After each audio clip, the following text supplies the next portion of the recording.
Daddy eats lots. Daddy eats lots. Daddy eats lots. Munch, munch, munch. Hello and welcome to Daddy Eats Last, where we discuss the challenge of being a man in modern society and whatever the hell that even means. I'm Kane, and with Matthew enjoying yet another public holiday. I don't know if they even work up in Queensland. It's just myself and Ryan this evening. How you doing, Ryan? Good. But I got to say, it's a bit of a cop-out by Maddie because we've got a public holiday here in London, but front and centre, here we are. So Yeah, well, the true essence of Daddy Eats Last.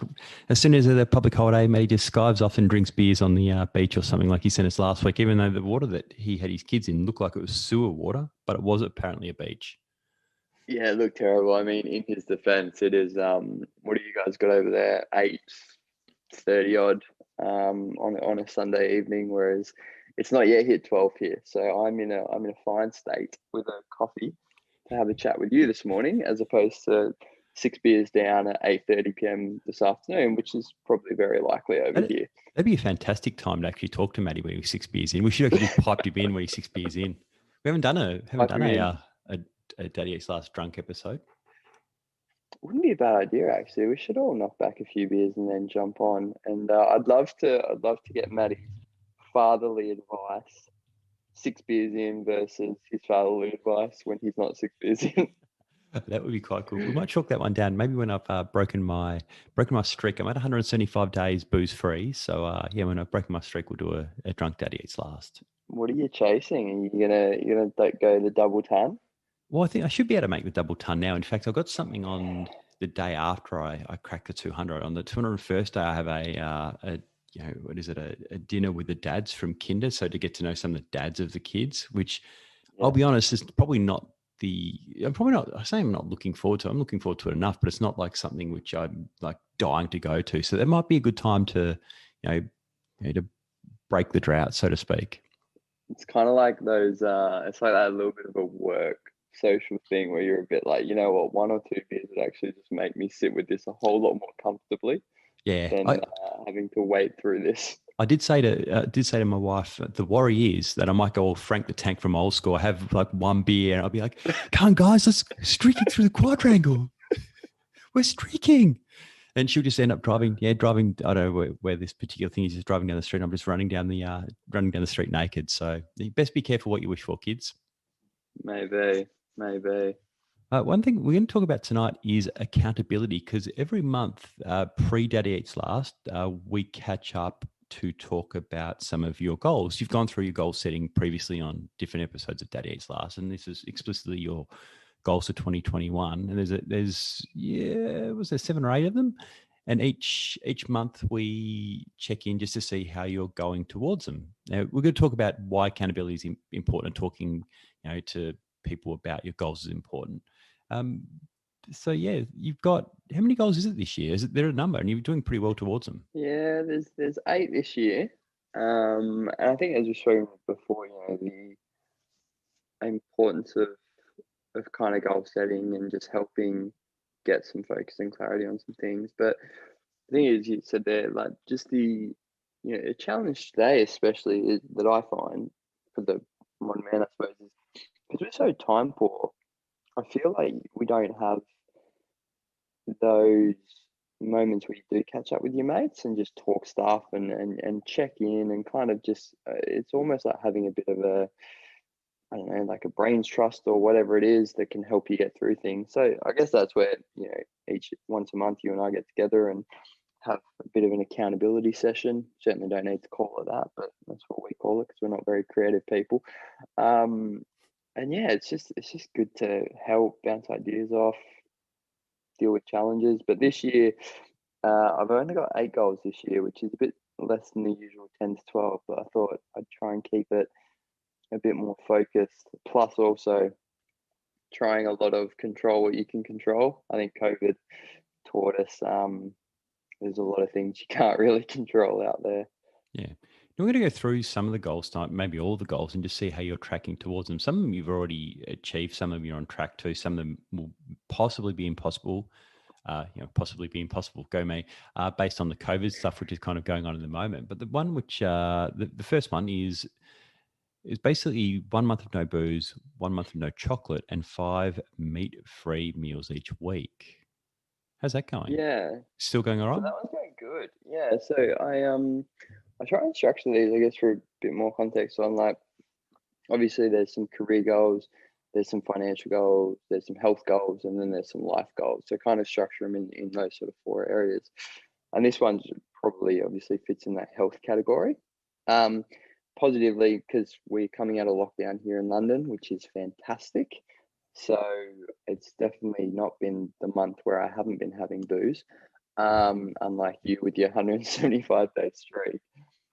But because we're in lockdown early in the year, I was able to chew off January with no booze, February with no chocolate, and the 5 meat free is effectively a habitual goal for the year. And that's going well. I think it's going, you know, that one came about of just probably realizing it's carry on over from last year, but also probably realizing a bit before that there wasn't really any meals that I would have that didn't have meat in it, whether it be red, white, etc., etc. So it's just gotten a bit more variety into me. I think depending on what you read and so forth, it might be a little bit better for the planet. But yeah, just structuring in that, and Now this it is centers some 5. choices around food. Yeah, so this is 5 meals a week. So it includes breakfast, lunch, or dinner. So it's basically, what do you have for breakfast which has meat in it on a daily basis? Well, I don't have breakfast. That's the thing. Oh, that's true. You should count them So anyway. cook. It's just a free kick. You have 7 meat-free meals Well, because you get yeah. I 7. mean, if that's the case, I'd be completely fine. So I guess last year what I tried to do was 2 meat-free days, where I just completely not have anything on 2 days a week. I found that effectively for me equated to 4 or 5 meals because I do the intermittent fasting. Yeah. But it didn't leave a lot of flexibility. You know, like I could be pushed and be having one of those days, and then a friend's like, "Hey, let's go get a burger." So I think you're like, "Oh, okay." So that's where it changed it there. So breakfast is generally, if I have breakfast, it's an easy one to get. You know, I have breakfast 2 times a week. It's an easy one to make meat free because you just I actually thought you were going to get. mushroom, toast, done. Yeah, I thought you were going to give me a recipe for porridge with bacon or something like that. Like, change it. It's going to change your world. Have bacon porridge. Infuse a bit of steak into the breakfast cereal. It sounds like a Simpsons episode. Exactly. So it's more, just trying to get a lunch or a dinner. And I've actually started to use, like, the days that I do have breakfast, because my body's not used to having that many kind of meals. I'll chop lunch out and use a Huel. So that's like the protein meal supplement drink. So I do that and effectively a green juice, and that pretty much becomes my lunch because I've had breakfast. And then that ticks off as a meal. So it's kind of pretty easy to work them in. Well, you're doing really well on that one. Another one on the list is going to Cambridge or Oxford. Yes. Going to become a British snob. Well, you're going to wear your R&M boots, though.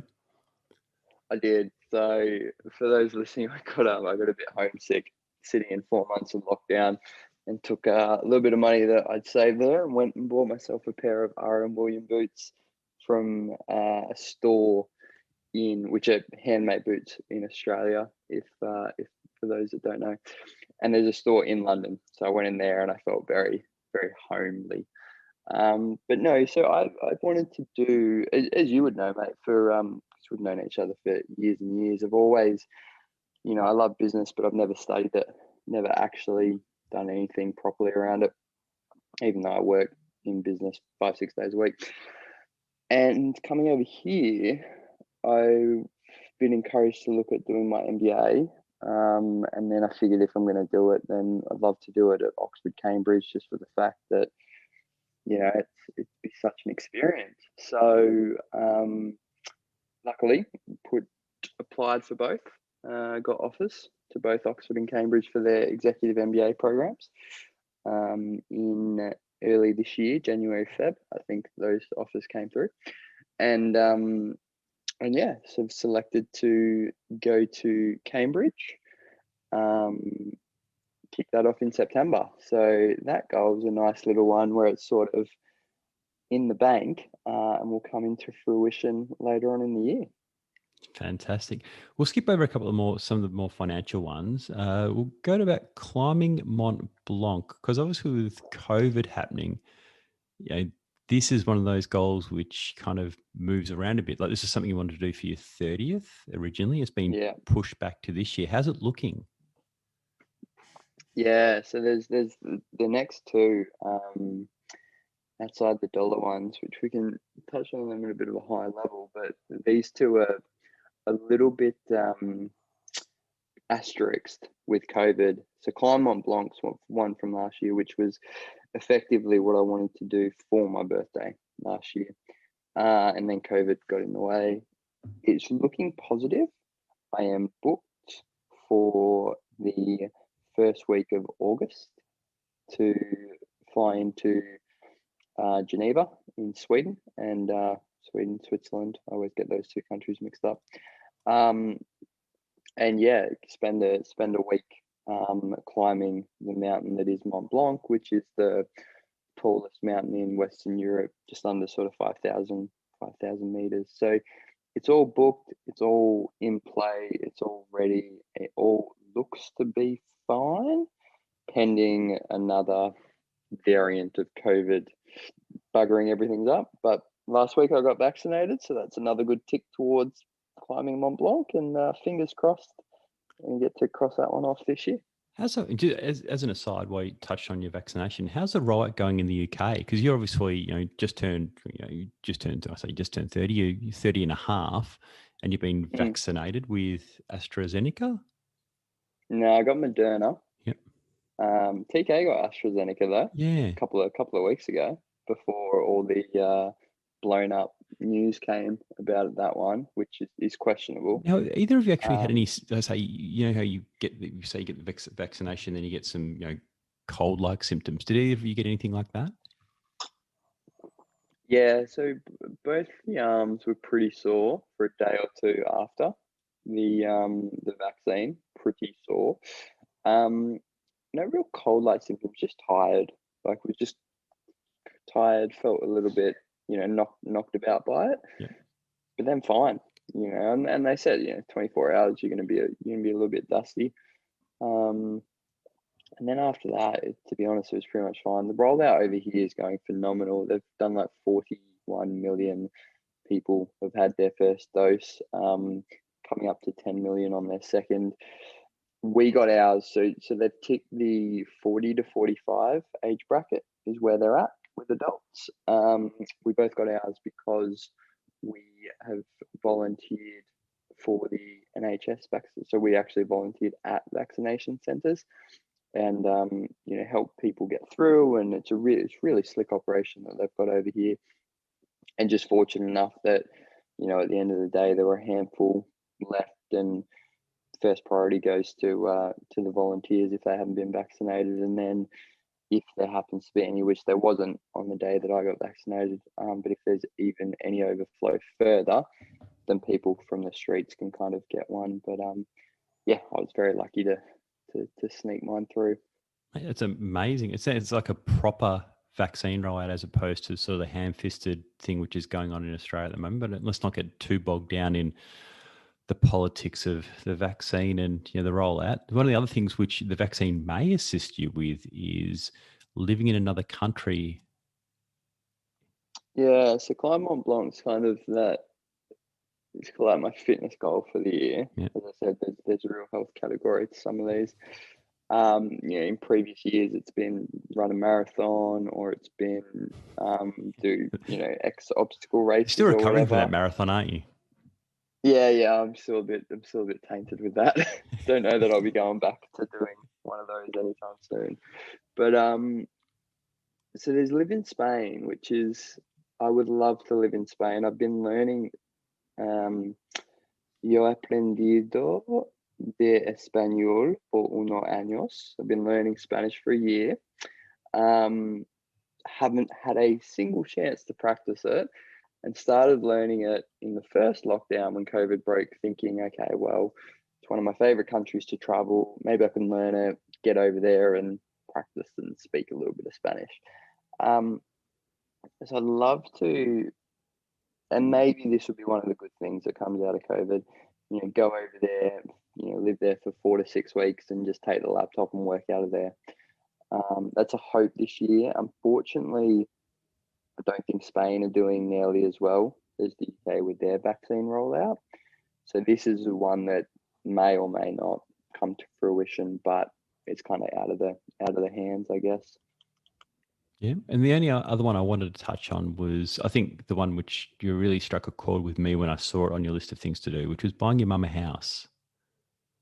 Yeah. So there's effectively, the other 4 goals that are in there. One of them is just basically to achieve my work KPIs and set myself up for a promotion there. So that's just to tick the career one.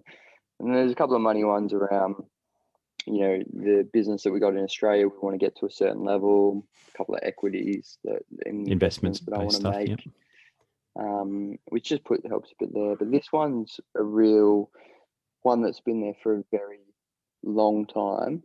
And just to, I guess, my mum is in a rental in WA. And as with any rental, there's uncertainty and all that kind of thing. And I would love to buy a property over there, and effectively she would then be renting that property. And obviously, unless I become an asshole of a son, you'd never kick your mum out, would you? So for me, it's a financial goal, but also a family goal in terms of like buying a house, and just knowing also for myself, knowing that wherever in the world I go or whatever, there's a place to go back to, that we have over in Perth, I guess. So that one's had a few hiccups to it this year, namely living overseas and then working with Australian banks that are a little bit archaic. But I feel like it's coming within the wheelhouse this year. It's going to be a very difficult goal to get, but it's certainly coming within the wheelhouse this year. And ultimately, actually, to be honest, if I did that and probably none of the others, I'd still count it as a pretty damn good year. Yeah, absolutely. Like I said, when I saw that one on the list, that's the one which really struck me. I knew all the others would be really achievable. I thought that was probably one of the, outside of the COVID-based stuff, that's a stretch goal. But the fact that might come to fruition, I think, is really great. And I think the other part of that is you don't actually need an accountability partner or an accountability meeting. You're pretty self-driven anyway.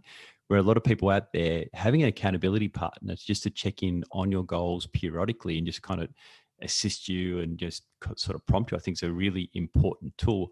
I think you're self-driven enough that you may not maybe need one. I'm probably not a very good accountability partner anyway, but for people out there who are really looking to achieve a goal and maybe struggling with it, just making yourself accountable to somebody else. It doesn't have to be a financial accountability. It's just somebody to check in with and somebody you've told your goal to and they can help you towards it. I think it's important. I think you're right there. Like, even, as they say, I don't know what the statistics are, but they're like, it's X% more likely that you'll achieve it if you write it down. It's another X% more likely you'll achieve if you tell somebody. So literally just by having an accountability partner, you've ticked those 2 things, because you've had to tell them and you probably had to write it down, even if it's, a pretty picture like I try and make them into, or just sending an email going, hey, this is what we're going to talk about. But I think one of the good things is, even just, like you said, I probably don't, because I'm pretty, on top of these kind of things, type A red personality, whatever the personality testing is that make you a bit crazy with this stuff. But I think the fact of just knowing that we're going to catch up for like a virtual coffee and just talk about them, whether they're going good, bad, or indifferent, each month, means that you don't get to, it's not like a New Year's resolution where you say, yeah, I'm going to do this, and then you get to December and you're like, oh shit, I didn't actually do anything in relation to it. So I think, just having, like you said, that accountability check in and just a mate to go, hey, I heard that you said 3 months ago you were going to look to buy a house or move here or change jobs, or how are you going with it? And I think guys could definitely do that a little bit better, and it definitely would help a few people get along and just kind of bring it top of mind. And really, I think that's ultimately what these sessions that you and I catch up with, and when we run through them, it's just actually bringing it to top of mind and going, yeah, maybe that one's not coming along as quick as I want, or actually, Cambridge I'll deal with in September when I actually rock up there in the RM boots representing Australia. Absolutely. Got to represent Australia. I guess I don't have any. You've said the last couple of times we've caught up that I'll come back with something that I need to be held accountable to. I haven't come up with anything yet, but I'm moving towards the business being sold in around, what's it now? Probably 7 weeks. So 30 June's the planned exchange of contracts and stuff. I'll still be involved in some way, but not like I am now. So I think then when I've got a bit more time and bandwidth, I'll come up with some things that I want to do and be held accountable to. So yeah, then I'll lean on you at that point then to keep me on the straight and narrow, because I do veer off from goals because I never really draft any or put any together. Yeah, I think when we were talking about this earlier in the year and we started putting it into play, because obviously it is a new thing for us this year, and it was you're like, yeah, basically my number one is sell the business halfway through the year, and then you were like, actually, I need you to hold me to be accountable to then work out what to do after that, and that's that's going to come into the wheelhouse in the next 2 to 3 months, which will be interesting. Yeah, I have to give myself some time away and in silence just to think about what to do next. Because I'll have some time. Like I can divert time to the other business, which I'm keeping, but I don't think I want to do that. So yeah, it'll be interesting to see where that falls and what I'm going to be held accountable to or for. And once you've actually done that thing and it comes off that shoulder and you get that space, it's the big one for me is there's once that property play is done in Perth, that ultimately will create a significant amount of space for me to go, okay, what is next? Because this is one that's been sitting there for a very long time, and actually just having that, I think, is super important.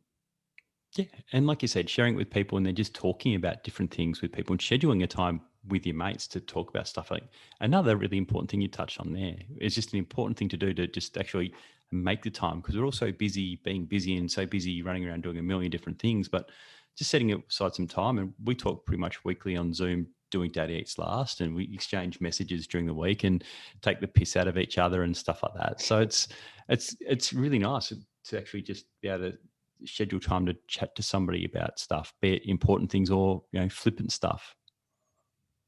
Absolutely.